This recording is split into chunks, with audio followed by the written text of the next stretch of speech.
Sounds from Hell Tonight. My uncle had told me this story a couple of years ago, and I didn't believe him. Like one of your listeners who discounted the story as nothing more than just a religious newspaper fabricated account. The story about the digging of the hole and the hearing of the sounds from hell is very real. It did occur in Siberia. My uncle collected videos and audio tapes and so forth on the paranormal, supernatural. He passed away fairly recently, but he would have loved your show. He let me listen to one of the audio tapes that he had on the sounds from hell in Siberia, and I copied it. He received his copy from a friend who worked at the BBC.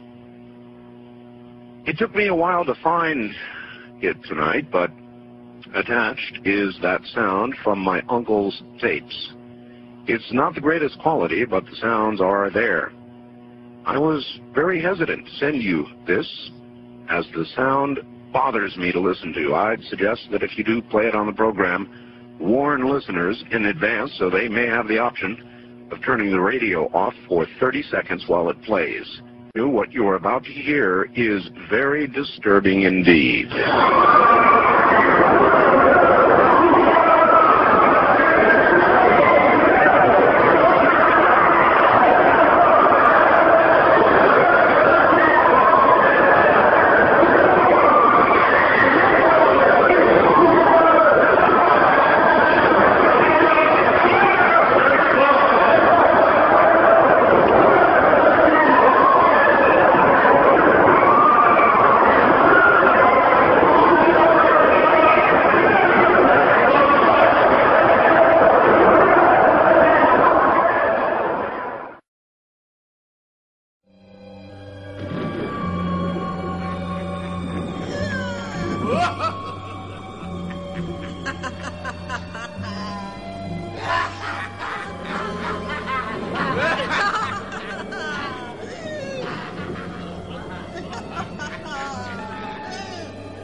You're in for a treat.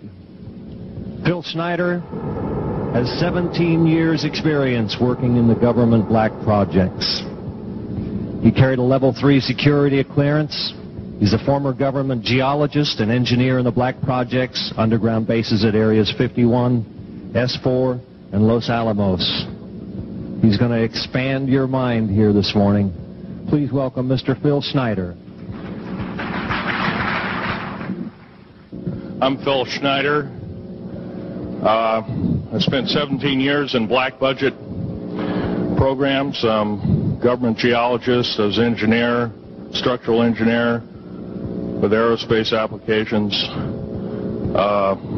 Self-taught metallurgist, became kind of famous in my own right. I basically would have a set of notes here, but they're unavailable in all this melee. Up here I have different artifacts explaining some of them are alien metals that have been produced both on this planet and the confines of outer space that are now used in all stealth aircraft. All stealth aircraft, for instance, all black jets, what you're seeing of black helicopters and the like, the skins and the coatings and the residues that are used predominantly in the aircraft themselves, in the airframes and the rotor blades and the fans, and in some cases in submarines, special titanium hulls in the Phoenix class submarines now. All this has come from alien technology. 1947 is what the public has been told. Something crashed in the backyard in New Mexico, a place called Roswell, New Mexico. Unfortunately, that's what the public's been told. The military's known about the alien question for the better part of 70 years, and they first saw their glimpse of what was going on as early as 1909 in the American Southwest. Now, Army cavalry evidently were chasing some bandits, and they entered this cave. They were holed up in a cave, and what they found in there was flying discs and little gray guys and all kinds of weird things, and they didn't know how to explain that, and they wrote them down as best they could, and it's been in secret archives ever since.